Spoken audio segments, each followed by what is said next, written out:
सब देखने और सुनने वालों की खिदमत में मोहब्बत वाला सलाम। इरफान अहमद खासा हमारे साथ है। खासा, क्या चल रहा है? सबसे पहले जर्मनी में बताइए हमारे देखने वालों को।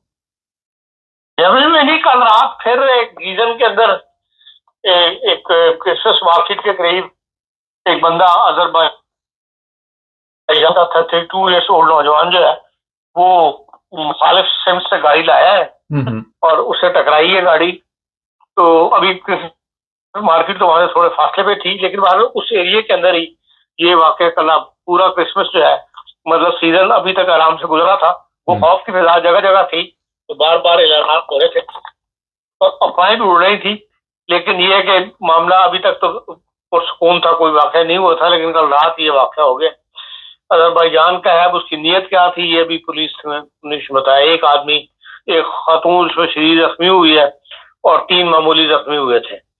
तो आज पुलिस कह रही है कि मंगल की शाम को हम उसकी स्टेटमेंट जो है वो जारी करेंगे। अभी हम जो है इन्वेस्टिगेशन वो ऑल डायरेक्शन से हम इन्वेस्टिगेशन करें और जो सूरत हाल सामने आएगी वो बता दी जाएगी। तो एक मतलब क्रिसमस से पहले जो ना खुशगवार वाकया जो है एक वो ये हो गया है। दूसरा ये है कि भाई जमीन अभी हुकूमत ने आज बेक़ियाद जो है बुंदेसकमिनाल उन्होंने भी कल एक बयान जारी किया और बताया कि 2025 के अंदर अब तक 1000 से ज्यादा ड्रोन हमले जो है जर्मनी के एयरपोर्ट्स पे, जिसमें मिलिट्री इंस्टॉलेशन है, असला बनाने वाली फैक्ट्रियां हैं, उनके गिर्द ड्रोन हमले जो है वो हुए हैं। और ये सूरत हाल जो है बड़ी खतरनाक है जर्मनी के लिए। तो उसके लिए उनका जो फेडरल ड्रोन डिफेंस सेंटर बनाया गया है, अभी पिछले हफ्ते कायम किया था लोगों ने, उसका खबर भी आपने दी थी। और अब यह है कि पुलिस ड्रोन डिफेंस यूनिट भी है, वो भी बनाया जाएगा, क्योंकि खतरा ये है कि मुस्तकबिल में ये चीज जो भी इसके पीछे है, रशिया है या चाइना है या जो लोग हैं, वो पहले तो कभी चाइना का नाम नहीं आया था, लेकिन कल की प्रेस कॉन्फ्रेंस में उन्होंने कहा कोई वईद नहीं है कभी, क्योंकि हर इसमें आंखें में खुली रखनी है और किसी भी एतबार नहीं किया जाता। तो ये इस सिस्टम की एक नया तरीका है हमलावर होने का या खबरें निकालने का, निगाह रखने का। तो इसके आज से जर्मनी को ज्यादा अलर्ट होना पड़ेगा। तो इसके अलावा चीन ने जो कल रात अनाउंस करके यूरोपियन पूरे यूरोप यूनियन से जो डायरी प्रोडक्ट आती हैं, डेयरी प्रोडक्ट जिन्हें कहते हैं, जिसमें घी और मक्खन के से चीज वगैरह, उस पर 42.7% ड्यूटी जो है आज मंगल से अचानक लगा। उससे काफी यूरोप हिला है कि क्योंकि इन्होंने चाइना की गाड़ियों पे जो इलेक्ट्रिक गाड़ियां हैं उनके ऊपर ड्यूटियां लगा दी थी यूरोप ने। उसके बदले में उन्होंने ये चेक करके कौन सी चीज जो यूरोप से ज्यादा आ रही है, उन्होंने फौरी तौर पर ड्यूटी जो आयद कर दी है। और इसके अलावा एक खबर ये भी है जर्मनी में कि मतलब अदालत थी कि आप देखें कि पावर जर्मनी की अदालत थी कि सीडीयू के पुराने पार्लियामेंट मेंबर होते हैं मिस्टर एक्सेल फिशर, अपने जमाने में काफी मशहूर थे और उन्होंने कल अदालत ने उनको गिरफ्तार करके वो क्लिनिक में उनकी ऑर्डर जारी किए थे उनकी गिरफ्तारी की। तो वो क्लिनिक के अंदर जाकर दाखिल हो गए थे। तो कल अदालत ने हुक्म दिया कि इनको क्लिनिक से गिरफ्तार करके, तो 300 मीटर के फासले पे वो अदालत है और वहां जो है मेडिकल सुपरविजन के अंदर इनको 3 बजे जो है आज पेश किया जाए अदालत के अंदर। तो हालांकि छोटी सी बात है कि उन्होंने कोई तकरीर की थी जिसके अंदर वो कहा जाता है कि उन्होंने उसका 10,000 यूरो, ये सियासतदान जो बड़े जब ये तकरीर करते हैं तो उसका कोई ना कोई मुआवजा लेते हैं। तो उन्होंने अजरबैजान से मुतल्लिक कोई तकरीर की थी और उसका 10,000 रुपया उन्होंने मुआवजा लिया था। और उस तकरीर के अंदर उन्होंने कोई डॉक्यूमेंट जो है वो रिलीज किया है, उस डॉक्यूमेंट का जिक्र कर दिया है जो कि खुफिया पेपरों में शामिल होता है। वो डॉक्यूमेंट की तफसील नहीं बताई, लेकिन उस डॉक्यूमेंट का बारे जिक्र आया है, तो उसके ऊपर जो है उनको ऊपर मुकदमा कायम करके। तो अब ये देख लें कि यहाँ तक हमारे इन यूरोपीय ममालिक में किस तरह इन बातों का खास ख्याल रखा जाता है और बड़े से बड़े सियासतदान को भी जो है वो गिरफ्त में ले लिया जाता है।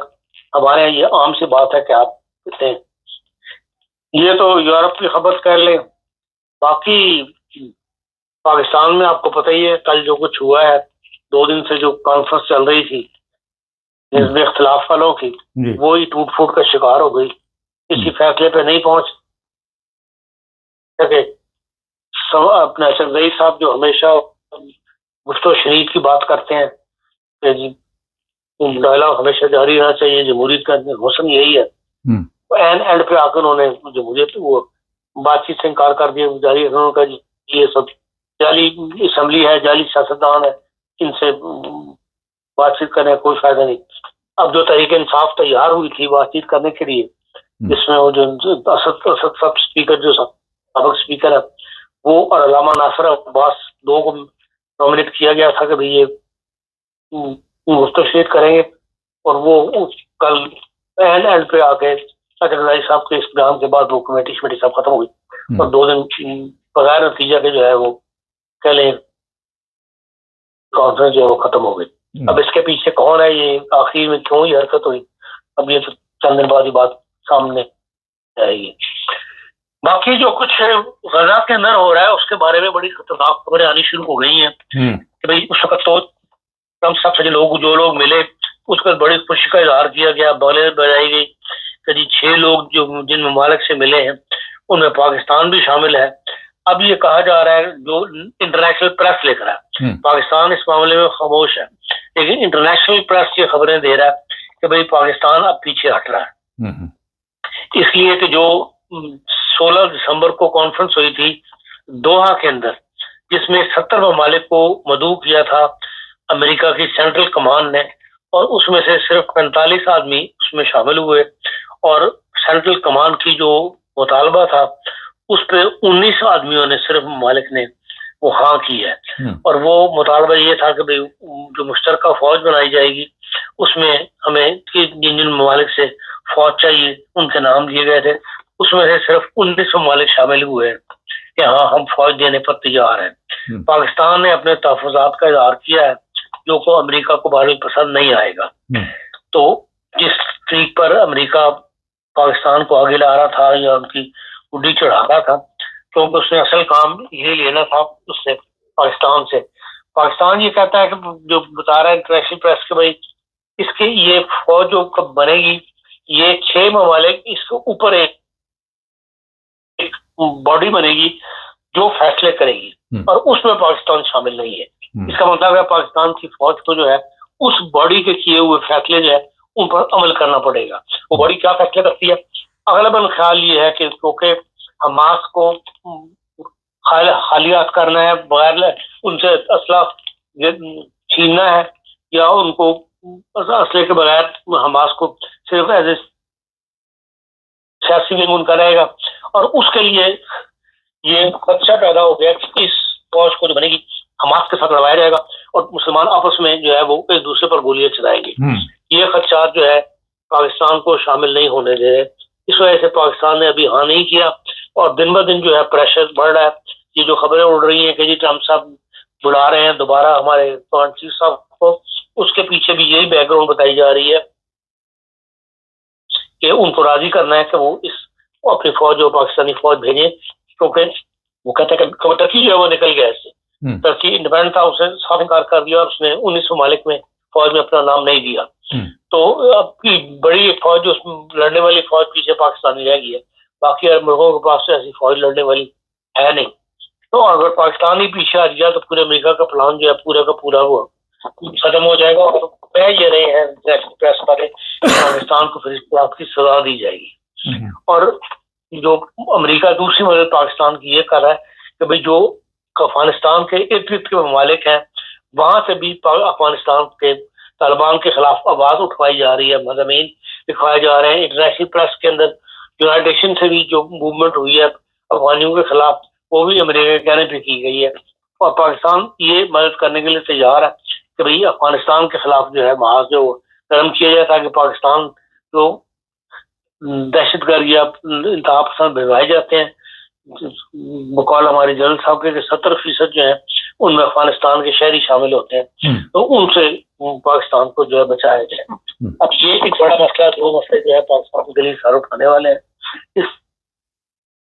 इससे पाकिस्तान किस तरह बुरू आजमा होता है, ये पाकिस्तान का बहुत बड़ा इम्तहान है जो आगे शुरू होने वाला है। जी हाँ साहब, ये तुर्की की जो फौज है इसके बारे में तो ये भी खबर चल रही थी कि इसराइल ने भी कहा जी तुर्की शामिल नहीं होगा। तुर्की ने खुद ऐलान कर दिया, तो फिर जाहिर है कि इसराइल तो खुश हुआ होगा अगर तुर्की निकल रहा है बीच में।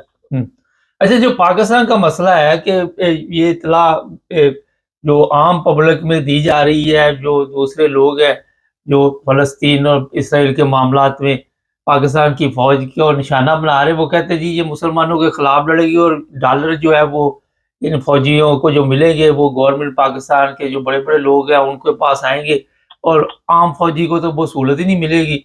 इससे पाकिस्तान जो आपने भी देखा, जो तकरीर जनरल साहब ने की थी, उससे पता चल रहा है कि अंदरूनी हालात और खराब हो सकते हैं अगर फर्ज करें फौज भेजता पाकिस्तान। देखें अगर पाकिस्तान की फौज को मुसलमानों के खिलाफ लड़ना पड़ा तो यकीन हालात बहुत ज्यादा खराब होंगे। मुल्क के अंदर भी इसका बहुत बड़ा रिएक्शन होगा। और आपको पता है कि उलमा जो इस वक्त दब के बैठे हैं डर से, वो फिर बाहर निकल आएंगे और एक नया मसला पाकिस्तान के लिए खड़ा हो जाएगा। और पाकिस्तान फौज खुद भी नहीं चाहेगी कि वो हमास के खिलाफ से किसी भी मुसलमान मुल्क के खिलाफ जो है वो इस्तेमाल हो पाकिस्तान का फौजी। ये पाकिस्तान की फौजी कायदत भी नहीं चाहेगी, पाकिस्तान की हुकूमत भी नहीं चाहेगी। हुकूमत तो कोई मायने नहीं रखती है, मिलिट्री की जो फैसले कर रही है। तो लेकिन उन्होंने बाहरी सियासत उन्होंने भी करनी है, तो ना सियासतदान ये चाहेंगे, ना आवाम चाहेंगे, और ना ही मिलिट्री की जो आप कह रहे हैं जो हमारा आम फौजी है वो भी इस बात के लिए तैयार नहीं। हाँ, अगर क्यादत जो है वो इंटरनेशनल प्रेशर में आके ये कदम उठाती है तो उसका रद्दअमल जो है वो मुल्क में जरूर आपको देखने को मिलेगा। हाँ सर, पीटीआई के साथ मुज़ाकरात, जिस तरह राना सनाउल्लाह ने भी कहा कि अगर ये मुज़ाकरात नहीं करते तो इस तरह की सजाएं तो हम आती रहेंगी, जिस तरह इमरान खान की सजा के मुतल्लिक आपको बताइए। तो इस तरह के बयान सियासी लीडर जब अदालतों के जरिए ये सारा कुछ करा रहे हैं, वो भी सही तरीका नहीं है, तो फिर सियासी लीडर आकर क्यों बयान देते हैं? देखिए, जो नून लीग के जो 3 आदमी है ना, उनके बयान जो है वो हालात को मजीद खराब कर देते हैं। अगर एक पार्टी जो है वो मुतासरा पार्टी है जिसके लोग सफर कर रहे हैं, अगर वो अपने लीडर के लिए या अपनी क्यादत के लिए या अपने पार्टी के लिए कोई बात कहते हैं तो जरूरी नहीं है कि नून लीग वाले जो है उसका फौरी तौर पर रद्दअमल शो करें। आप देखें पीपल्स पार्टी इस मामले में खामोश रहती है, लेकिन नून लीग के 3 बंदे ऐसे हैं जो हर बात का जवाब देना जो है ना वो अपने पर फर्ज समझते हैं। इससे हालात मजीद खराब होते हैं, माहौल मजीद खराब होता है, सियासी माहौल ज्यादा बिगड़ता है, फिर दूसरी तरफ से उसका जवाब आना शुरू हो जाता है। इसलिए अभी तक ऐसी ठहराव का माहौल पैदा नहीं हो सका जिसके अंदर गुफ्तो शरीक करके बात को आगे बढ़ाया जा सके। ये सब पर वाज़ेह है कि भाई जो मौजूदा क़यादत है उनका वो चाहते यही है कि भाई हम तरीके इंसाफ को टुकड़ों में बांट के इसको खत्म कर दें।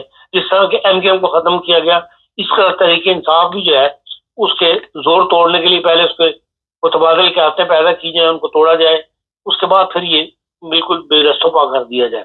उसमें उन्हें भी कुछ फौज की तरफ से मदद मिल रही है, कुछ उनको जो है वो अदालतें जो है उनका साथ दे रही है, और इसलिए ये मामला जो है लड़ता चला जा रहा है, और जिससे पीटीआई को बहरहाल नुकसान हो रहा है। और जो मौजूदा सियासी लीडरशिप है वो अपने लिए इसको फायदा समझती है, लेकिन मुल्क के लिए ये हालात जो है फायदेमंद किसी तौर पर भी नहीं है।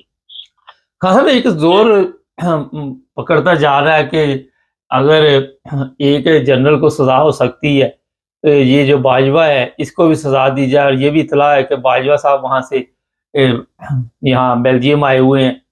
आप देखते हैं कि आने वाले दिनों में कोई ऐसी तब्दीली आ जाए कि बाजवा साहब के लिए मुश्किल पैदा हो जाए जिस तरह मुशर्रफ के लिए हुई थी? नहीं, देखें फौज के सरबराह को जो है ना ये मिसाल कायम नहीं करेगा। कोई भी फौजी सरबराह इतनी बड़ी मिसाल कायम करके आइंदा के लिए एक रास्ता नहीं खोलेगा। इसलिए बाजवा साहब मैं नहीं समझता कि उन पर कभी कोई मुकदमा बन सकेगा जो उनको कहीं के कहीं जवाबदेह होना पड़ेगा। बहुत शुक्रिया खान साहब। नाज़रीन, ये थी ताज़ा सूरत हाल और जो जर्मनी में वाक़या पेश है, बड़ा ही तकलीफ दी है, बड़ा अमन माहौल है यहाँ का, सुकून है यहाँ पे, मगर इस तरह के वाक़या जो है वो काफ़ी डिस्टर्ब करते हैं। लेकिन जो अभी खान साहब ने बताया कि एक सियासी लीडर को गिरफ़्तार किया गया और एक तकरीर करने, देख लें कितना फ़र्क है हमारे और यहाँ यूरोप में। हमारे तो एक ऐसी-ऐसी तकरीरें करते रहते हैं, यहाँ तक फ़तवे भी जारी कर देते हैं जो बड़े ख़तरनाक होते हैं, कोई पूछने वाला नहीं। हाँ, किसी बड़े बंदे के मतलब फ़तवा जिस तरह वो काज़ी फ़ायज़ ईसा के मतलब जारी किया था, उस पर बड़ा कानून हरकत में आता। आम आदमी के लिए कोई ऐसी वहाँ पे आपको चीज़ नज़र नहीं आती। चैनल को सब्सक्राइब करें, जुड़े रहें हमारे साथ ताकि और भी प्रोग्राम देख